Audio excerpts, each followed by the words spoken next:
Les amis, bonjour. On se retrouve pour notre 121e économiser et partager.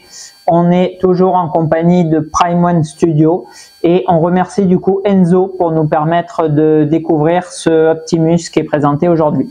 Alors d'origine, c'était un économiser et partager qui était prévu du coup avec deux personnes, avec Enzo puis avec Cédric.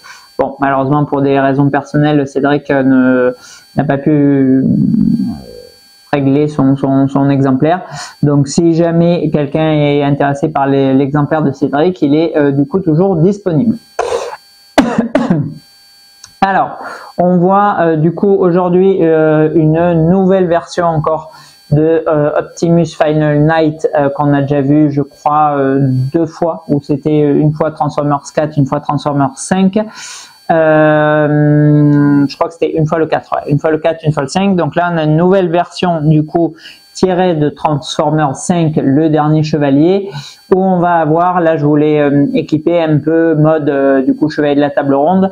On va avoir du coup en fin de film la version d'Optimus avec l'épée Excalibur dans les mains, enfin, transposition dans le film que j'ai personnellement vraiment pas aimé, avec du coup le socle des générations 2, pas de light-up sur celui-ci, un petit effet de pelouse verdure comme on retrouve à la fin du film, et la possibilité du coup de mettre ou le bouclier dans la main droite et l'épée des chevaliers de la table ronde dans la main gauche, ou l'épée dans la main droite et le bouclier dans le dos, ou le gun dans la main droite et l'épée des chevaliers de la table ronde dans la main gauche, ou on peut remplacer celle-ci par l'épée des premiers Transformers. Voilà, donc grosso modo, qui peut le plus, peut le moins. Avec cette nouvelle version, on est du coup sur une version exclusive qui nous offre, alors je n'ai pas vu Transformers depuis qu'il est sorti au cinéma. Je les ai tellement vus les premiers des dizaines de fois que j'ai fait un peu une overdose. La matrice de commandement, il me semble. C'est elle. Non, elle n'a pas cette forme. Bon, je sais plus ce que c'est. Moi, j'ai sûrement une ânerie, ça doit être autre chose du coup dans le 5. Bon, enfin bon, bref. Le petit item exclusif il est juste là, avec du coup le socle en feutrine en dessous, c'est assez sympa. Alors, au point de vue prix de lancement, je crois qu'on était à l'origine sur un prix très élevé comme tous les Transformers. Alors il faut dire que honnêtement, c'est vrai que quand je fais un Batman Kara, je vous dis que Prime One ils excellent sur les Batman. Quand je fais un Predator ou un Alien, je vous dis que c'est sur AVSP qui sont les meilleurs. Et quand je fais un Transformers, à nouveau, je vous dis que c'est sur les licences Transformers qui sont les best. Mais il faut reconnaître que franchement, alors déjà bon pour moi Prime One, et encore une fois on en a déjà parlé, le nom de la marque il dérive du coup d'Optimus Prime, donc bon forcément ils ne peuvent que perdurer cette lignée des Transformers, puisque c'est bien sûr leur marque de fabrique et avec ceux avec lesquels ils se sont fait connaître via le site de Sideshow. Les Optimus, bon, ils en ont fait vraiment beaucoup. Pour moi, celui qui restera le plus délirant, c'est le Jetwing. Je l'ai trouvé vraiment complètement fabuleux. Mais c'est vrai que le tout premier Transformers de Dark of the Moon, la deuxième statue de la licence Transformers que j'avais acheté à l'époque lorsque j'habitais dans ma maison précédente, dans ma première salle de collection que vous avez vue, il m'a quand même marqué. Après, voilà, j'avais eu celui avec l'épée plantée dans le sol, tiré Transformers 4, qui était assez cool. Et là, on a du coup une nouvelle mise à jour, en fait, avec l'armure V2. Perso, look un peu chevalier, look que moi j'aime moins que le premier look Autobots, mais bon, ça reste subjectif. Avec, comme je vous le disais, la possibilité de le mettre un peu en look V1, avec le shotgun dans la main droite et l'épée classique dans la main gauche, ou en mode chevalier de la table ronde avec du coup Excalibur et le bout dans la main droite. Voilà. Donc bon, on ne peut pas reprocher du coup à Prime One de mettre davantage d'accessoires. Ça offre plusieurs possibilités de display différentes, et en plus, bon, si vous maintenez bien la statue quand vous séparez les mains, parce qu'il y a énormément de contrepoids sur les Transformers, il faut le savoir. Là, on a encore un énorme contrepoids sur le shotgun. Idem du coup sur le bouclier qui pèse très lourd et qui est complètement lévitation, j'ai envie de dire un petit peu. Alors pour ceux qui ont jamais eu de Transformers ou qui se demandent du coup ce que je suis en train de raconter, il faut savoir que les Transformers, ils comportent énormément de petites pièces extrêmement fines, dont la plupart sont en PVC et très fragiles. Donc, c'est-à-dire, qu'est-ce que ça veut dire? Ça veut dire que, grosso modo, quand vous avez un Batman, un Superman, un Bane, un Killer Croc, je ne sais pas, peu importe. Voilà, vous avez un énorme personnage en résine avec des plugs qui font la taille de mon doigt, que vous venez enquiller dans le socle, et le truc, il y a 20 ou 30 kilos d'appui, et vous pouvez venir rajouter des grosses parties lourdes par-dessus, ça ne bouge pas. Donc Primon met juste des gros aimants et ensuite ça reste complètement solide. Pour Transformers, c'est pas du tout le même principe parce que en fait le design veut qu'il soit relativement flué et du coup l'ingénierie par-dessus fait que c'est un amas de petites pièces en fait avec des tout petits pegs et du coup très peu de résistance. Donc en fait ce qu'a inventé Primon très ingénieusement, c'est d'utiliser du coup un système de contrepoids, c'est-à-dire on va pas avoir uniquement l'aimant clac qui est maintenu et puis si ça tient pas, pouf, ça tombe. Là on va avoir volontairement géré par Primon un peu d'espace lorsque vous mettez le pegs et en fait au lieu d'être parfaitement maintenu droit, il tombe un peu. Mais le fait qu'il tombe, ben, ça va, comment je vais vous expliquer ça? Le pegs remonte dans la partie vide et du coup elle peut pas passer, en fait, c'est bloqué, voilà. Et c'est cet effet du coup de contrepoids qui va faire que la partie va tenir, voilà. C'est du coup ce qui se passe avec le shotgun, c'est ce qui se passe avec le bouclier sur cette statue, c'est ce que j'avais énormément peur quand j'ai eu la première avec le bras de Megatron qui était, franchement je vais pas dire des conneries, mais le bras il faisait la moitié du poids de la statue globale, il était énorme, c'était un truc comme ça, il tombait complètement machin, je me suis dit je vais venir un jour dans ma salle, le truc il sera par terre. Non, avec cet effet de contrepoids, en fait, ça ne bouge pas. Donc, c'est un peu flippant au début quand on ne connaît pas. Puis, en fait, c'est très sécurisant à terme. Voilà. Donc, tout ça pour revenir au prix. Le fait, je crois que c'est 2499 pour la version exclusive en prix de lancement. Là, on avait quand même encore beaucoup de travail. Alors, bien sûr qu'ils reprennent évidemment ce qu'ils ont développé sur les Optimus précédents. Ils repartent pas d'une page blanche. Maintenant, voilà, on a encore beaucoup d'optimisation de nouveaux éléments sur ce Final Night. Et on a en plus une nouvelle peinture qui est absolument sublimissime. Alors, je ne sais pas si elle est dérivée du film, je l'ai vu qu'une seule fois au ciné, ou si c'est un effet qu'a donné Primon, mais en plus du bleu nuit teinte carrosserie, comme ici, qu'on avait déjà sur les Transformers 3 et 4, on a ici des parties comme celle-ci, ou comme les genouillères qui sont bleu irisé. Voilà, hashtag Ratalos Azur pour ceux qui ont joué à Monster Hunter, c'est exactement la même couleur. Voilà, des parties azur qui viennent trancher avec le bleu nuit, qui est dans une teinte carrosserie qui est juste sublimissime. Et on a du coup voilà, ce contraste de bleu. Quand je le tourne comme ça, en fonction de la lumière des ombrages qui viennent taper dessus, j'ai des espèces de reflets qui se propagent sur les pièces. C'est absolument à tomber par terre. C'est franchement, c'est énormissime. Vraiment, déjà, le contraste bleu-rouge qu'ils avaient donné en termes de tonalité sur les premiers, il a tombé par terre. Et là, on vient encore rajouter une couleur, mais qui se marie extrêmement bien. C'est vraiment sublime. Voilà. Ils n'ont pas mis de light-up dans le socle. Bon, moi, perso, ça me dérange pas. Mais c'est vrai que c'est un petit pas en arrière par rapport à celui d'avant. Bon, voilà, ils ont opté pour les designs robotiques, là, génération V2, why not? Après, on a toujours voilà autant de travail, de complexité, d'ingénierie, vraiment de recherche de la part de Primon pour que toutes ces petites pièces soient extrêmement accurate et artistiques au regard. Et ça, c'est franchement, voilà, c'est absolument sublime, quoi. Alors, en économiser et partager, on était avec des grosses soldes, puisqu'il faut savoir qu'il y a eu des soldes sur pas mal de statues. Encore récemment, donc début 2025, la fin 2024 peut-être pour les précommandes, sur des Transformers, sur la Wonder Woman Hydra que je vous avais fait, que j'ai pris pour ma collègue, qui est une pièce de fou furieux, sur les Berserk, les Guts Rage Armor Berserker là, qui sont pareil oufissimes, sur qu'est-ce qu'il y avait d'autre, j'avais proposé bon, sûrement d'autres statuts qui m'en viennent pas, et du coup sur ce Optimus Final Night exclusive à 1500 € au lieu de 2500 €, donc quasiment moitié prix, plus ou moins le prix que même en les bradant, parce que c'est assez dur à revendre d'occasion, on trouve sur le second marché. Optimus pour 1500 €, faut déjà être patient. Pardon.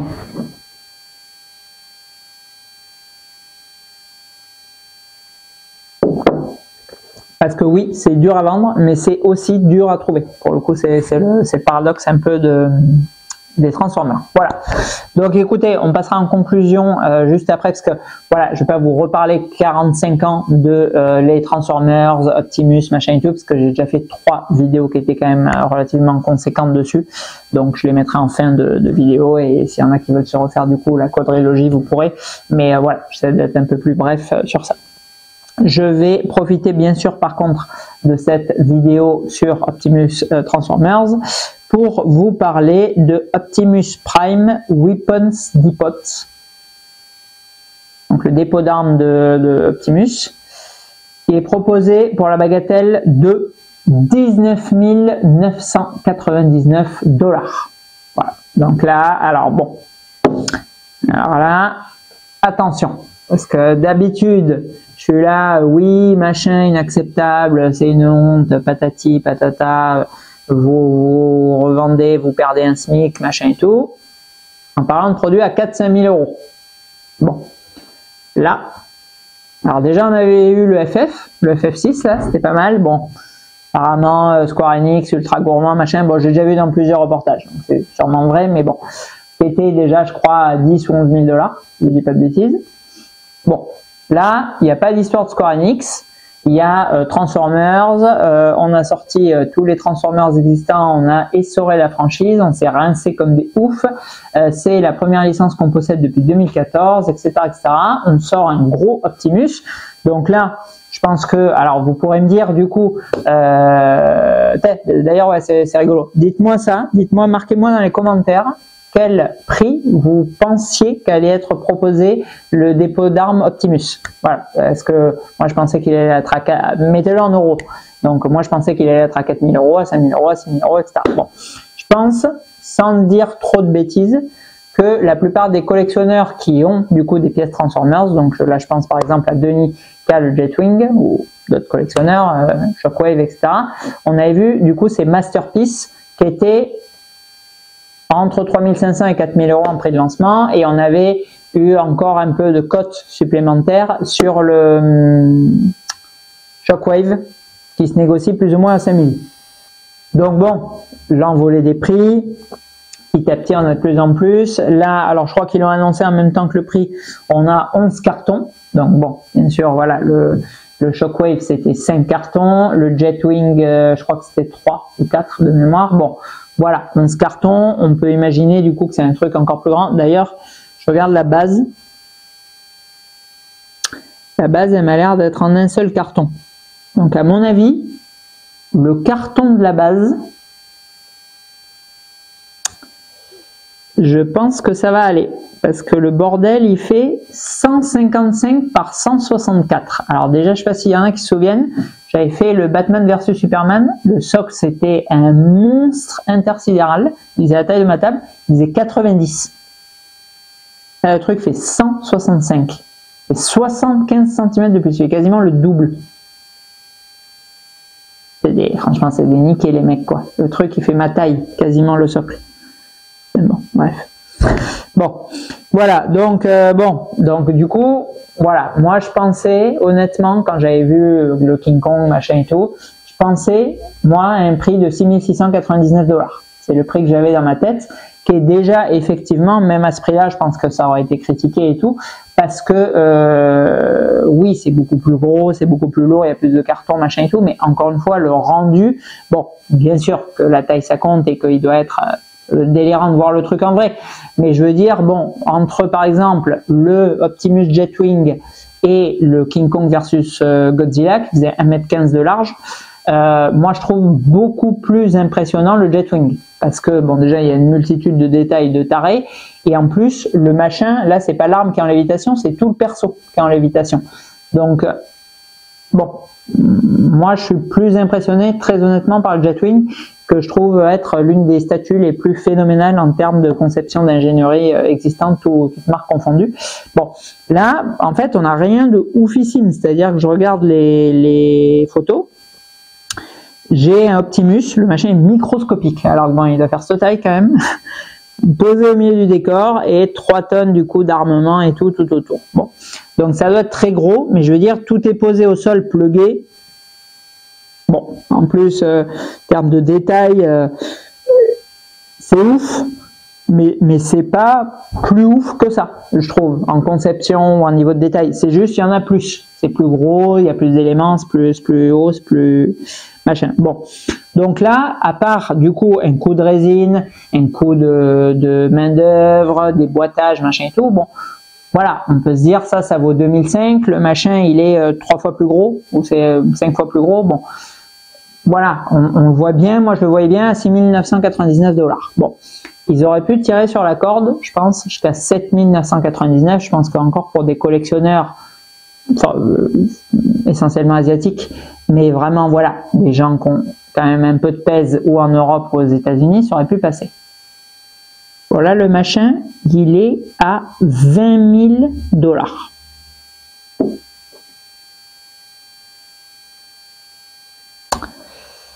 Alors bon, plusieurs questions se posent. Donc je crois que bon, quand même, ils n'ont pas pété les plombs sur le tirage. 100 exemplaires. Bon.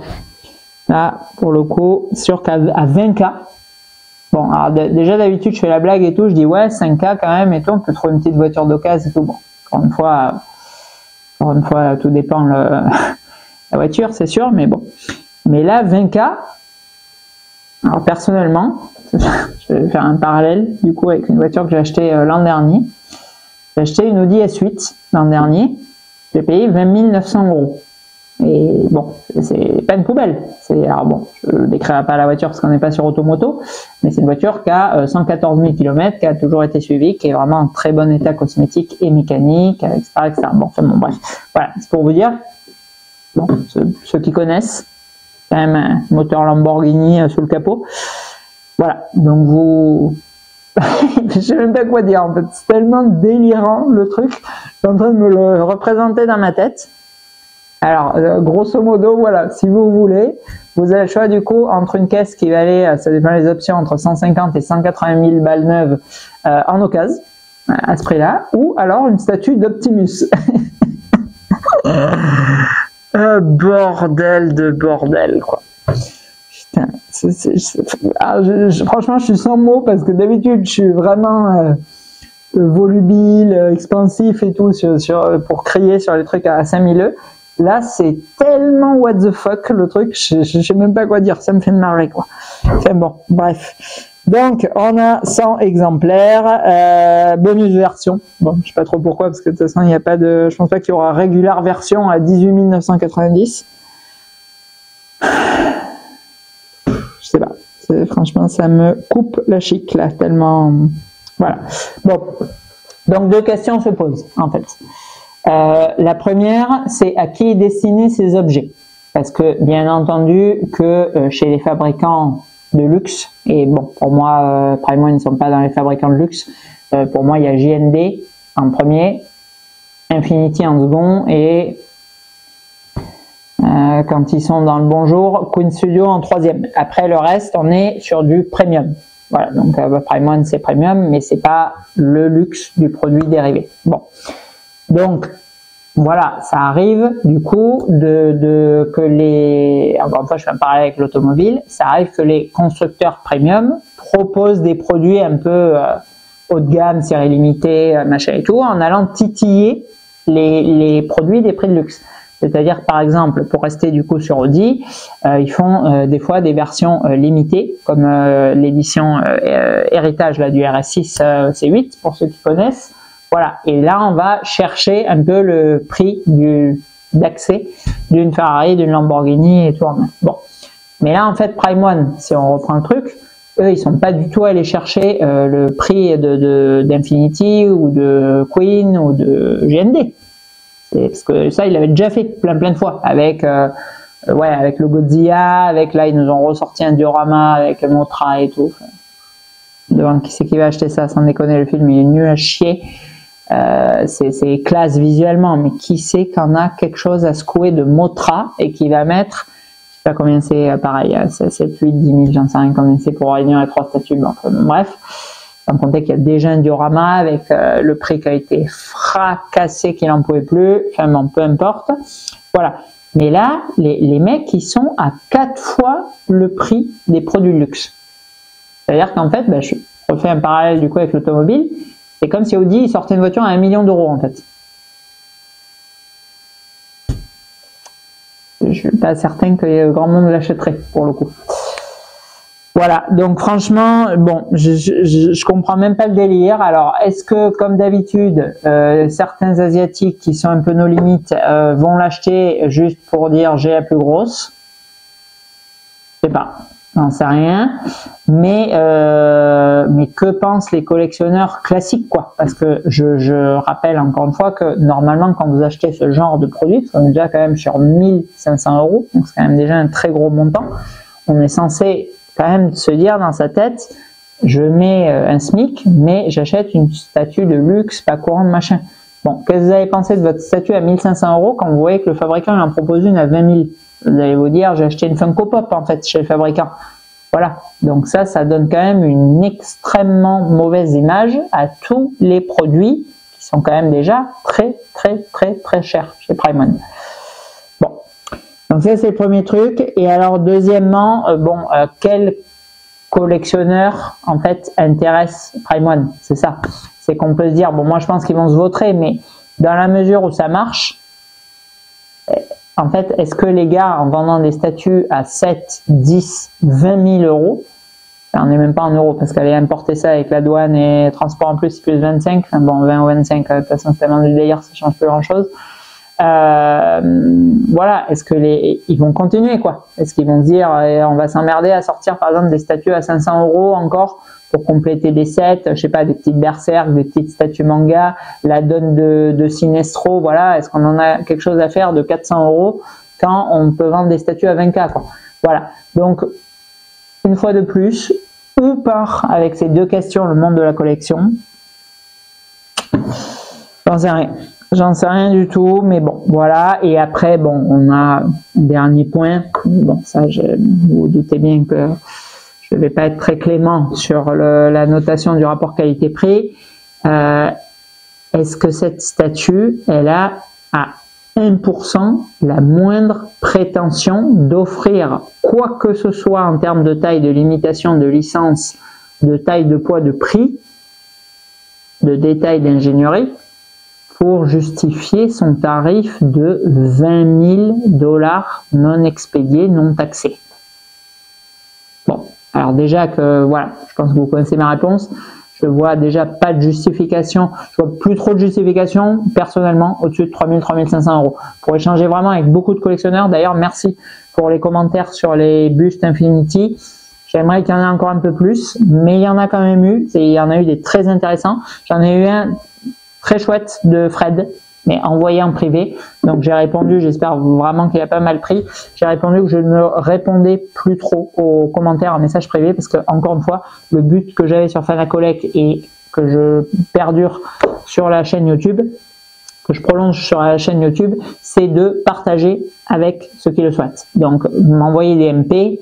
Bon, il était très gentil ce message, mais c'est vraiment pas trop l'intérêt. Et vu que bon, je suis un peu, je vous l'expliquais dans la vidéo précédente, un peu just de continuer de faire des vidéos. Voilà, j'aimerais bien que, voilà, sans exiger quoi que ce soit, mais que ce soit un peu, voilà, qu'on essaie de faire de son mieux, c'est cool, quoi. Voilà, donc pour moi, voilà, pour échanger avec plusieurs collectionneurs, je trouve qu'au-dessus de 3 000, 3 500 euros, il n'y a plus trop de justification. Donc lorsqu'on réclame 5 000, 7 000 euros, c'est net, peu importe ce qu'on a fourni pour moi.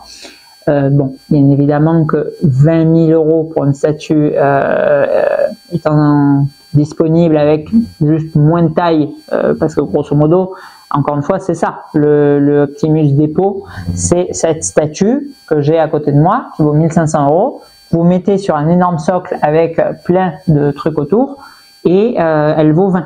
Voilà, et je caricature pas, parce que, encore une fois, c'est pas comme le Jetwing. Le Jetwing, le fait qu'il vole dans les airs avec, en faisant, je sais pas combien il pèse, un truc délirant, 40 ou 50 kilos, il y a vraiment un effort de conception et d'ingénierie qui est époustouflant. Là, il n'y a aucun effort, enfin, aucun effort. Il n'y a pas de prouesse, disons, quoi. Voilà. Donc, pourquoi ça vaut 1005, l'autre, ça vaut 20? C'est plus gros, oui. Mais dans ce cas, c'est plus gros, ça vaut 5, 6, 7. Et déjà, c'est complètement délirant, mais sûrement pas 20. Bref, allez, on passe du coup à la notation de cette Optimus Finals. Alors, en rapport qualité-prix. Alors, honnêtement, on est sur une statue qui est quand même extrêmement réussie, qui est accurate, où il y a un magnifique paint, où il y a beaucoup de maîtrise, des années de maîtrise, 11 ans de maîtrise de Prime Studio pour nous sortir des Transformers comme ça, avec un paint qui est encore poussé par rapport aux autres. Donc oui, là, à 1 500 euros neuve, pour moi, on est sur 18 sur 20. Parce que honnêtement, oui, ils nous sortent un Gugus en un quart, vite fait, avec un body et 3 effets sur un socle à 2000, 2200. Bon, maintenant, bon, il y a quand même un travail, encore une fois, un nombre de pièces. Il y a 3 couches de polystyrène encore sur cette statue. Bon, pour 1 500 euros, 2005, bon, ça serait à renoter. J'aurais plus mis 15, je pense. Mais 1005, oui, 18 sur 20 en rapport qualité-prix.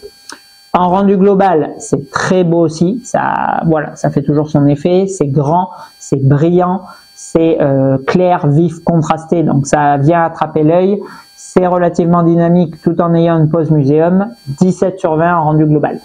En réalisme et fidélité, 17 sur 20 également parce que, encore une fois, Prime One maîtrise son sujet, on est accurate, on est proche de ce qu'on voit à l'écran, on est très, en termes d'anatomie robotique, on est très cohérent, 17 sur 20. En note globale, en prenant tous ces paramètres en compte, bien évidemment, je ne vais pas lui mettre moins, 17 sur 20. Voilà, allez, on clôture ce 121e économisé et partagé. Merci beaucoup, merci à ceux qui me suivent. J'ai vu ce matin que la chaîne avait dépassé 1000 abonnés. Bon, ça fait un peu chialer de rire à côté de d'autres youtubeurs, certes, mais bon, voilà, quand même, toujours, c'est mieux que 10 ou 100. Toujours mieux. Voilà, donc merci beaucoup. N'hésitez pas du coup, alors s'il y en a qui ont des remarques sur cette pièce, mais bon, il n'y en a pas énorme à mon sens. Par contre, votre avis sur le Optimus Final Depot et sur le prix que vous imaginiez dans votre tête avant qu'il soit révélé, vraiment, ça m'intéresse. Donc si vous voulez le marquer en commentaire, ce sera avec grand plaisir. À bientôt.